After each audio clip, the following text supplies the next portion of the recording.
설교를 기억하신다면 예배 규례에 대한 말씀 드렸습니다. 오늘 도피성 규례에 대한 말씀 이어서 신명기 19장에 기록해 주시고 있습니다. 예배에 대한 규례는 하나님을 사랑하는 일이고, 도피성에 대한 규례는 사람 사랑, 이웃 사랑에 대한 규례의 말씀입니다.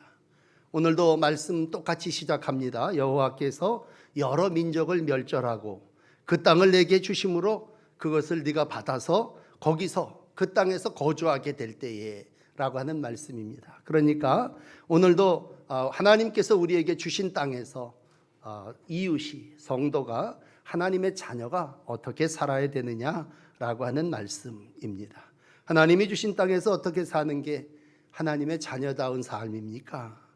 이제 다음 주일날 보배로운 백성 성민에 대한 26장의 말씀도 드리겠습니다만, 사실 삶을 이렇게 맞닥뜨려 살아나가면서 이제 이스라엘 백성이 거주했지 않습니까? 땅을 차지했습니다. 그러면 그곳에서 하나님의 백성으로 요즘 우리가 얘기하는 사회생활을 해야 되는데 어떻게 해야 되느냐? 일찍이 하나님께서는 모세에게 10계명을 주셨죠. 그래서 10가지 계명을 주시면서 앞에 4가지는 하나님을 이렇게 사랑해라, 그래서 하나님만 섬기고 안식일을 지켜라, 그런 말씀했죠. 그리고 5계명에서부터 마지막 10번째 계명까지 내 부모를 공경하면서 마지막 10번째 계명인 내 이웃을, 또 이웃의 집의 것을 탐내지 말아라. 그것이 인간 사회의 규례다. 부모 공경, 탐심을 물리치며 사는 것이 삶이라면, 오늘 이제 읽어드린 신명기 19장에서는 그 중에 3가지를 말씀하고 있습니다. 자라는 살인하지 말라라고 하는 말씀이 오늘 이제 도피성에 대한 문제고, 14절에 있는 지계석을 옮기지 말아라, 경계표를 옮기지 말아라, 이건 뭐예요? 재산을 뺏지 말라고 하는 그러한 말씀입니다. 그리고 마지막 15절서부터 26절까지는 거짓 증거하지 말아라, 위증에 대한 그러한 말씀이고, 말을 잘하라, 그런 말씀이겠죠. 결국 이 땅을 살아나가면서 우리가 이웃들 그리고 형제들 간에 관계해야 되는 건 3가지입니다. 우리가 어떻게 하면 이웃을 사랑합니까? 이웃을 내 몸과 같이 사랑하는 거니까 그 사람 살인하지 말고, 또 그 사람의 재산 뺏지 말고, 또 그 사람 거짓 증거하지 말면서 살아나가라. 그렇습니다. 여러분, 우리가 이 땅을 살아나가면서 젖과 꿀이 흐르는 좋은 땅에 산다고 해서 살인이 없어지는 것은 아닙니다. 환경이 좋아진다고 해서 죄가 없어지는 거 아니고, 여전히 우리 앞에는 죽음이 있고, 또 살인이 있고, 또 눈물이 있고, 질병이 있는 삶의 자리를 살아나가고 있습니다. 이러한 자리에서 오늘 이제 우리가 만나는 도피성의 규례의 첫 번째는 3절입니다. 3절을 읽어드리면 이렇습니다. 내 하나님 여호와께서 내게 기업으로 주시는 땅, 그 전체를 3구역으로 나눠서 길을 닦고, 그리고 모든 살인자를 그 성읍으로 도피하게 하라. 이게 하나님이 명령하신 겁니다.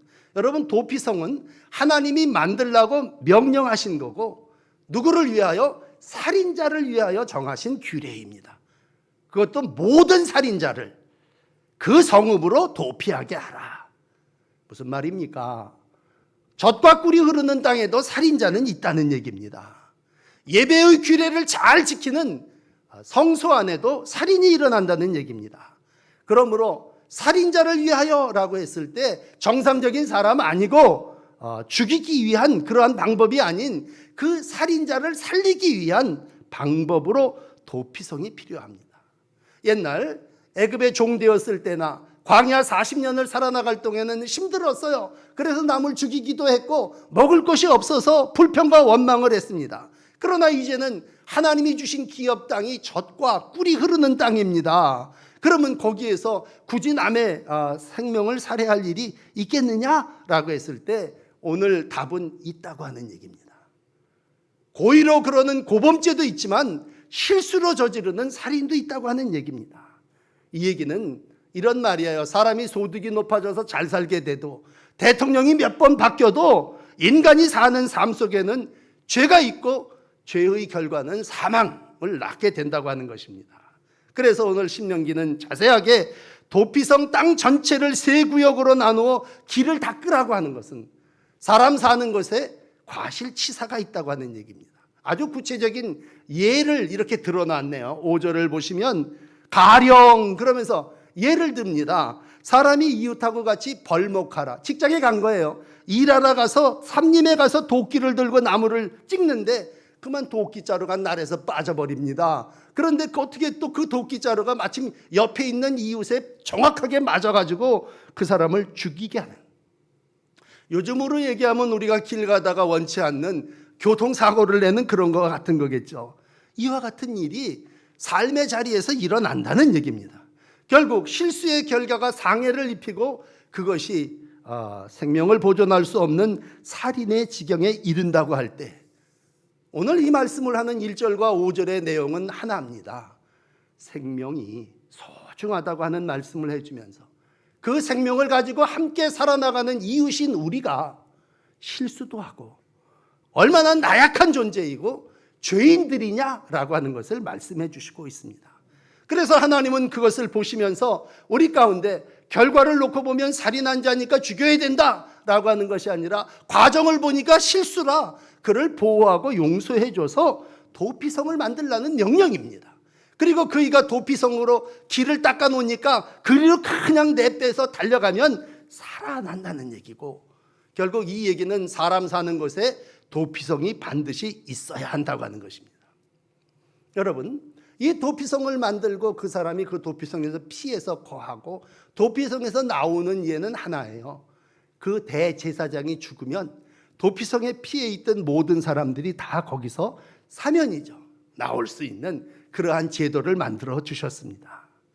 오늘 폐일원하고 예수님은 누구십니까? 라고 했을 때 예수님은 이 땅에 대제사장으로 오셔서 십자가에 못 박혀 죽으신 분이고, 모든 갇혀있는 자들이죠. 모든 포로된 사람들, 또 모든 도피성에 갇혀있는 자들에게 자유를 허락해 주신 분이십니다. 복음이 여러 가지가 있겠지만 여러분, 갇힌 자에게 있어서 복음은 뭡니까? 자유함으로는 해방입니다. 내가 이제 마음껏 자유롭게 살 수 있다. 그건 대제사장이 죽었기 때문이고, 시브리서 4장 14절은 그러므로 우리에게 큰 대제사장이 계시니 승천하시니 곧 하나님의 아들 예수시라. 우리가 믿는 도리를 굳게 붙잡을지어다 말씀해 주시고 있습니다. 그렇습니다. 하나님은 이 땅에 도피성을 만드시고 하나님은 이 땅에 예수 그리스도를 보내주셔서 모든 사람이 그곳에서 피하며 누구든지 그를 붙잡는 자마다 사는 은혜를 허락해 주셨습니다. 오늘도 우리가 이 세상을 살아나가며 하나님께서 도피성을 만들어 주셨다고 하는, 얼마나 큰 은혜입니까? 실수가 많고 약하고 허물이 많은 우리가 정말 하나님께서 우리에게 만들어 주신 도피성에 피하여 그분이 죽으심으로 말미암아 우리가 다시 그 죄에서 해방되었다고 하는 건 복음입니다. 그리스도를 믿는다고 하는 것은 결국 예수를 나의 도피성, 피난처로 삼고 살아나가는 것입니다. 우리가 살면서 형제관계를 이룰 때 누가복음 15장에 보는 탕자 같은 사람입니다. 잘 아시는 대로 허랑방탕한 삶을, 아버지의 재산을 가지고 살았습니다. 그런데 마지막에 가서 그는 아버지의 집이 있다. 그리고 죄인임을 고백하며 아버지의 집으로 돌아올 때에 그 아버지의 집이 피난처고 도피성이고 모든 죄를 용서해 주시는 아버지로 인해서 오늘 그는 다시 한번 신을 신고 가락지를 끼고 새로운 삶을 살아나갈 수 있습니다. 이사야는 이사야서 16장 4절에 이렇게 말씀합니다. 이사야 선지자의 말씀 가운데 도피자들, 쫓겨난 자들을 숨겨주어야 한다. 쫓겨난 자들과 함께 있어 너희가 피할 곳이 되어야 한다 라고 하는 말씀을 해주신다면, 오늘도 하나님은 우리 가운데 도피성이 되어주시고 우리로 하여금 이 세상에서 도피성이 되기를 원하십니다. 그래서 어떤 사람은 쫓겨난 사람이 있다면 우리가 그를 숨겨주어야 할 것이고, 쫓겨난 자들이 있다면 그들과 함께 이 땅에서 삶을 이루어 나가야 피할 곳이 되어야 함을 말씀해 주시고 있습니다. 살면서 여러 가지 어려운 일을 만납니다. 그러나 이러한 어려운 일들, 실수로 우리가 감당해야 되는 치사 사건 앞에 하나님은 오늘도 우리를 위하여 도피성이 되어주셨고 도피성을 만들어 주셨음을 기억할 때 오늘도 믿음 안에서 예수 안으로 피하시고 여러분 예수님의 큰 품 안에서 안식하시고 새로운 삶을 이루어 나가시는 복된 날들이 되시기를 바랍니다. 두 번째 우리에게 주시는 말씀은 6절의 말씀입니다. 뜻하지 않게 살인한 사람이 있을 때 그 사람이 무슨 일이 일어나냐면요, 보복이 일어나게 됩니다. 복수하게 됩니다. 하나님이 주신 땅인데 그것에서도 복수가 있고 보복이 있습니다. 그런데 보복과 복수는 결국은 보복을 낳게 되고 복수를 낳게 되기 때문에 그것을 금해야 된다라고 하는 말씀이 도피성을 만든 두 번째 이유입니다. 오늘 읽어드린 6절의 말씀에 보면 어떻습니까? 그 친척이 보복하게 됩니다. 그런데 도피성이 너무 멀면 따라잡을 수 없습니다. 쫓아가는 동안에 그를 살해하게 됩니다. 그러므로 복수가 복수를 낳기 때문에 이 도피성으로 피하는 길을 닦아야 되고 그 길이 짧아야 되고 누구든지 그 안에 도피할 수 있게 하라라고 하는 말씀은 복수를 피할 수 있게 해주신 말씀입니다. 우리가 옛날 사극을 보면 우리가 무협지를 읽어보면 부모 원수 갚기 위해서 평생을 애쓰는 그런 것이 가족관계인 줄 알아요. 근데 옛날 고엘이라고 하는 제도가 있어갖고요, 이 당시에도 그 기록한 법문 친족이 감당하는 피해 보복을 가족을 지키기 위한 제도라고 생각을 했습니다. 그래서 피살자의 친척이 어떻게 해서든지 그를 이유불문하고 가서 보복해야 그것이 가족이라고 생각했습니다. 그리고 그 당시 법은 동해복수법이라고 하는 법은 눈에는 눈으로 이에는 이로 해서 당한 만큼 복수해줘야 되는 것이 사회적인 통념이었습니다. 그러므로 고의든 그 실수든 남을 살인한 사람은요, 다른 사람으로부터 보복을 받을 수밖에 없는 상황이기 때문에 늘 쫓기는 자의 삶을 살아야 돼요. 우리가 생각할 때 모세를 보면 모세가 애굽 사람을 죽이고 평생 도망치는 삶을 살아야 했습니다. 미디안 광야에서 40여 년을 지낸다고 할 때 얼마나 그 땅에서 쉼이 없었겠습니까? 도망치는 그 생활이 얼마나 떠돌이 생활이었겠습니까?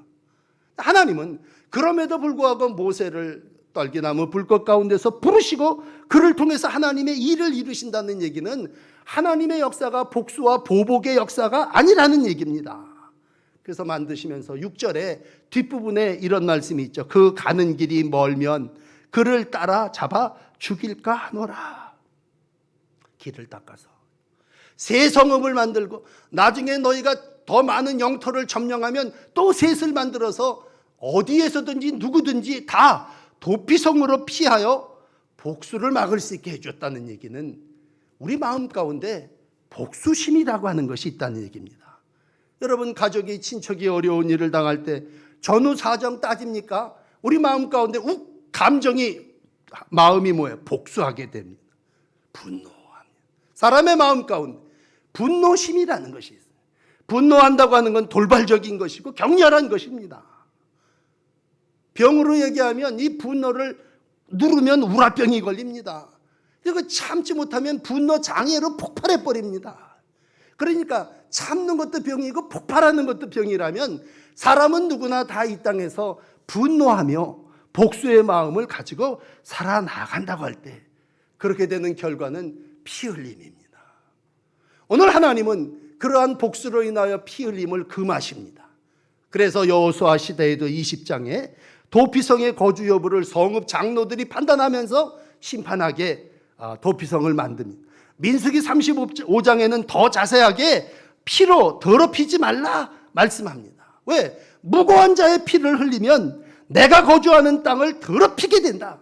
그러므로 너희가 거주하는 땅을 더럽히지 말라. 그러면서 이런 말씀합니다. 나 여호와는 이스라엘 자손 중에 있음이니라.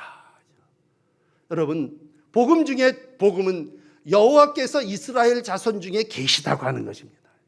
여호와 삼마, 여호와께서 거기 계시다라고 했을 때 그것이 천국이기에, 그것이 하나님의 나라라면 그것은 복수가 없는 것입니다.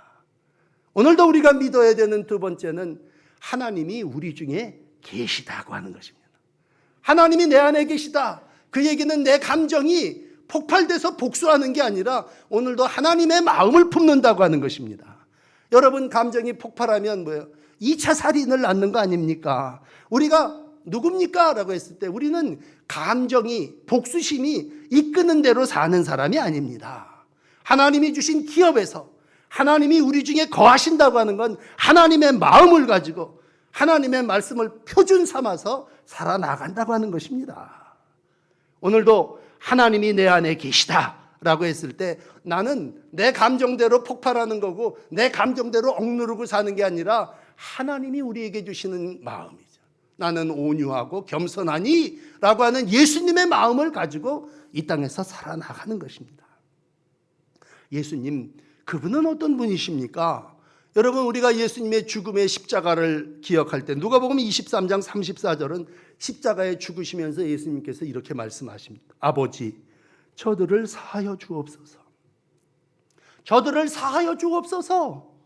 저들은 지금 자기가 하고 있는 일을 알지 못함입니다.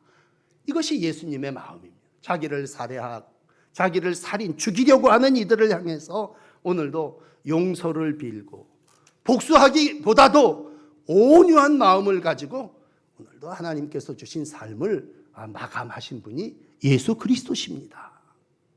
여러분, 우리가 잊지 말아야 될 것이 있습니다. 그건 오늘 이제 10절 좀 긴 본문의 말씀을 읽었지만 1절, 2절, 3절, 8절, 10절 모두 반복되는 말씀이 오늘도 여러분, 그래서 제가 설교에 그 앞에 대지에 처음 붙여놓은 게 하나님이 그 땅을 내게 주셨다라는, 하나님이 이 땅을 우리에게 기업으로 주셨습니다.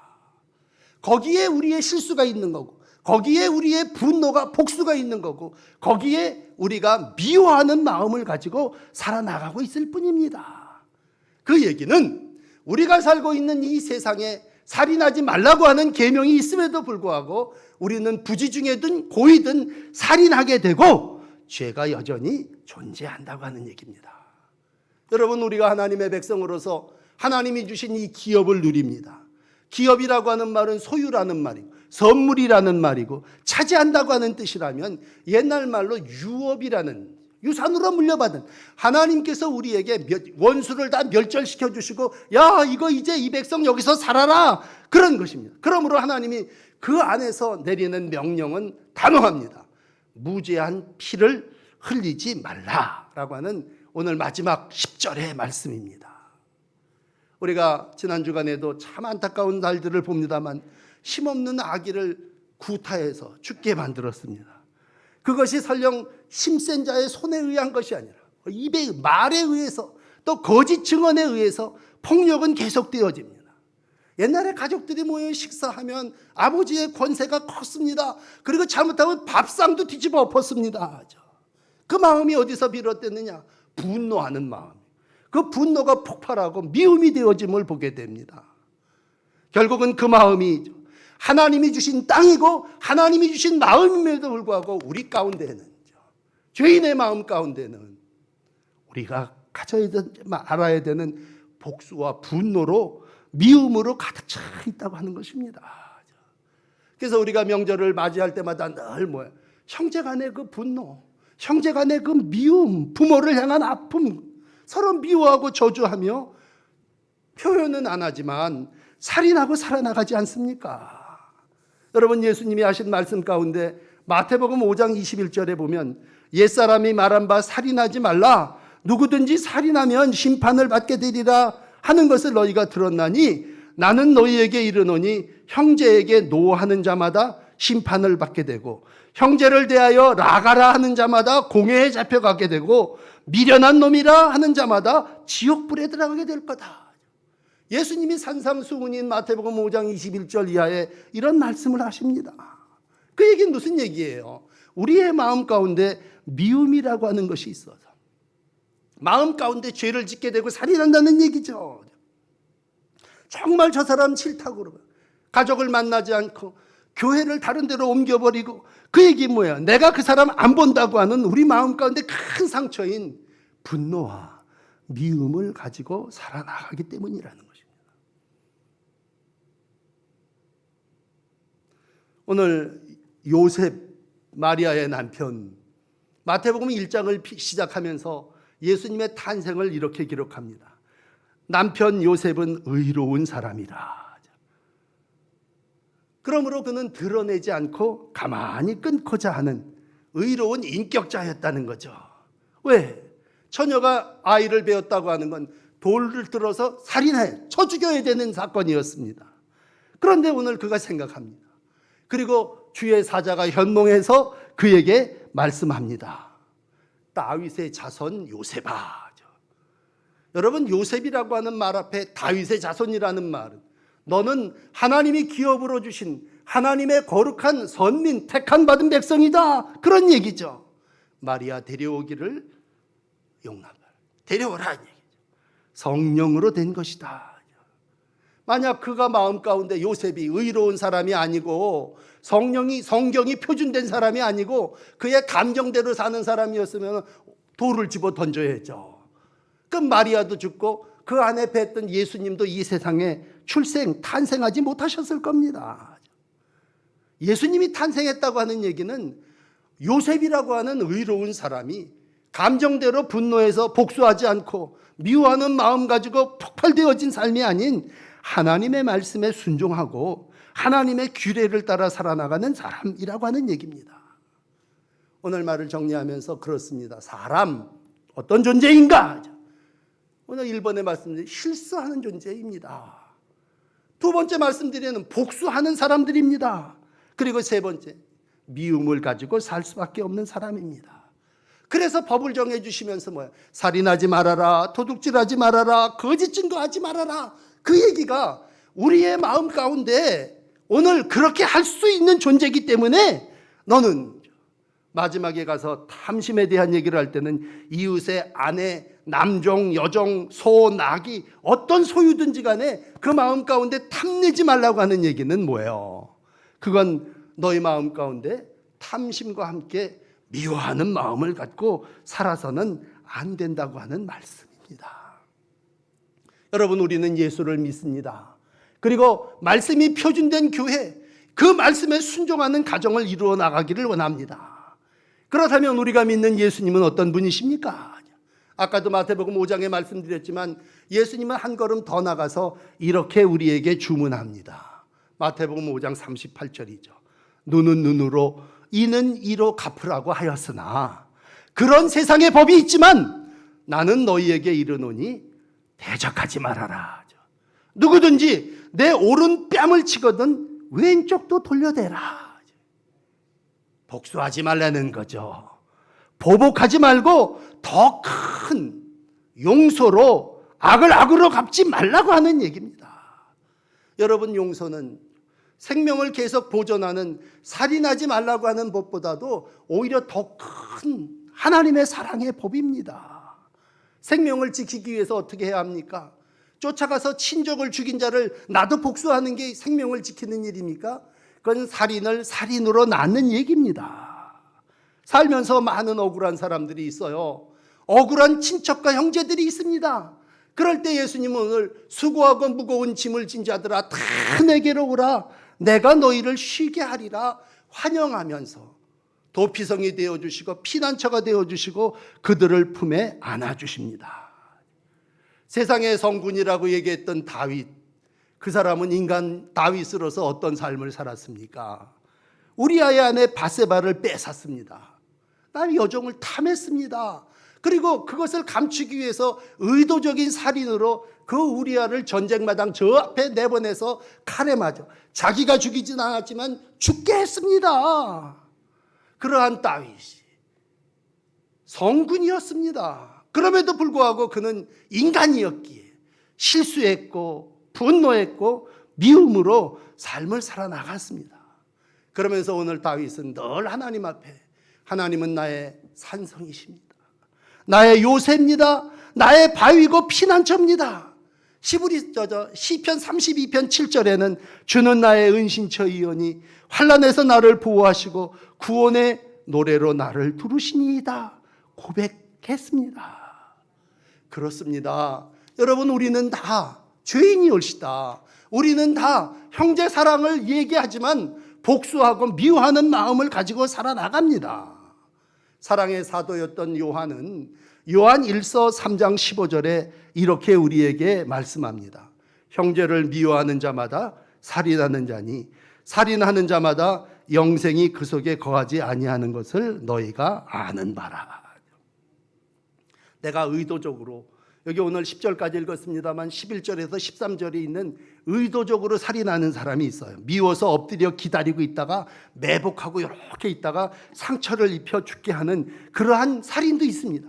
그런 사람은 용서하지 말라는 게 뒤에 부분에 나온 얘기예요. 그러나 오늘 우리가 얘기하는 건 의도적인 것이 아니라 실수로 살인을 할 수 있고 우리 마음 가운데 살인하고자 하는 미움이 있다고 하는 것입니다. 그러면 어떻게 해야 됩니까? 그거 다 치워버려요. 하나님이 거하시는 땅에서 하나님의 마음을, 하나님이 내 안에 거하시는 자의 삶을 살아나가면서 우리는 부단히 이 악과 나 자신과 더불어 싸워야 합니다. 그래서 유명한 사도 바울은 로마서 7장 15절에 이런 말씀을 합니다. 내가 행하는 것을 내가 알지 못하노니 곧 내가 원하는 것을 행치 아니하고 도리어 내가 미워하는 것을 행함이니라. 그러면서 23절에 이렇게 고백합니다. 오라 인간 나 바울 곤고한 사람이로다. 이 사망의 몸에서 누가 나를 구원하겠느냐. 결국 뭐예요? 인간 스스로 피난처 도피성이 될 수 없기에 나를 구원하실 예수 그리스도에게 피해야 된다고 하는 것입니다.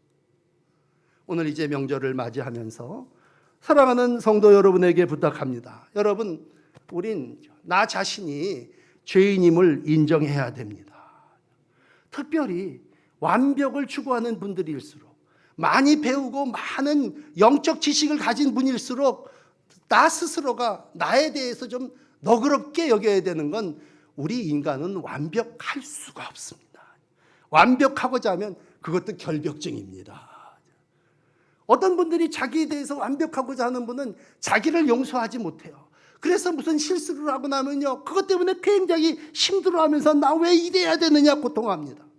그런데 오늘 하나님은 그러한 일을 위해서 도피성을 만들었다는 얘기는 인간은 누구나 실수할 수 있고, 인간은 누구나 복수할 수 있고, 인간은 누구나 그 마음속에 미움을 가지고 사는 약한, 연약한 존재라고 하는 것입니다.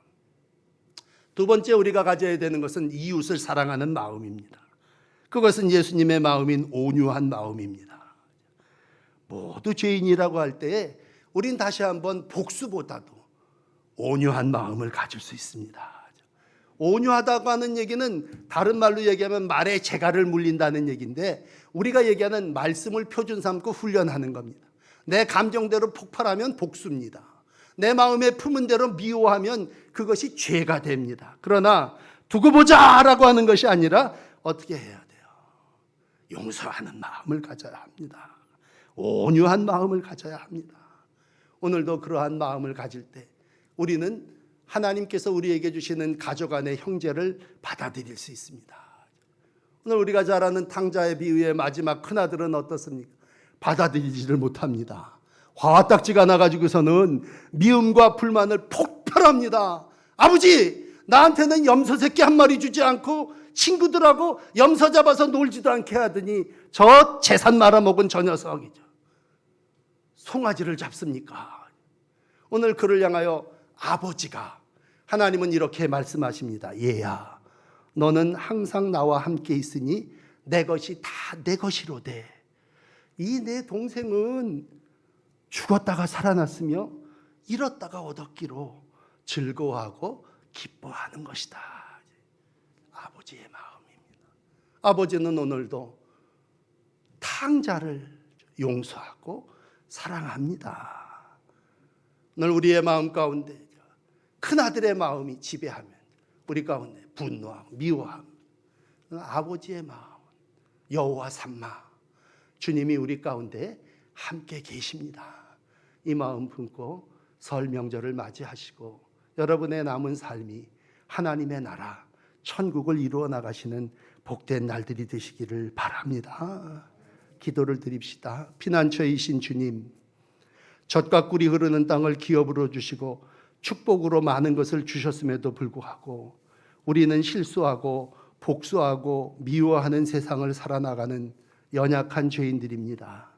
우리가 하나님의 자녀 성민이 됐고 기름 부음 받은 종이 되었음에도 불구하고 늘 관계를 맺음에 실패하고 연약한 존재로 살아나가고 있습니다. 살면서 직장 안에서 또 교회 안에서 형제 가족 공동체 안에서 실수하고 위증하고 죄를 지었음을 고백할 때마다 주님, 우리의 연약함을 용서해 주시고 긍휼로 우리를 덮어주시고 우리로 하나님의 자녀로 예수의 마음 여호와 삼마 이루어가게 하여 주시옵소서. 한 주간 설 명절을 지내게 됩니다. 인생 여정 속에 하나님의 은혜와 기적으로 살았음을 고백합니다. 용서하며 사랑하며 주님 안에 도피성이 되게 하여 주셔서 내 품 안에 가족을 품게 하시고 형제를 품게 하시며 치유와 회복의 한 주간이 되게 하여 주시옵소서. 예수님이 우리 죄를 위하여 십자가 지심처럼 우리가 아버지의 마음 갖게 하시고 형제를 품으며 우리에게 주어진 삶, 가족을, 성도를 소중히 여기며 살아나가는 복된 천국들 되게 하여 주시옵소서. 코로나로 어려워 가족을 만나지 못한다 할지라도 하나님, 우리가 영적인 관계를 자르게 하시고 하나님, 우리가 육적으로 가족됨을 온전히 이루어 나가게 하여 주옵소서. 모든 것이 코로나 이전으로 돌아가길 원합니다. 가족을 만나게 해주시고 회복되게 하시고 교회가 온전히 하나님을 예배하게 하시고 하나님의 영광을 이루어가게 하여 주시옵소서. 예수 그리스도의 이름으로 기도드립니다. 아멘.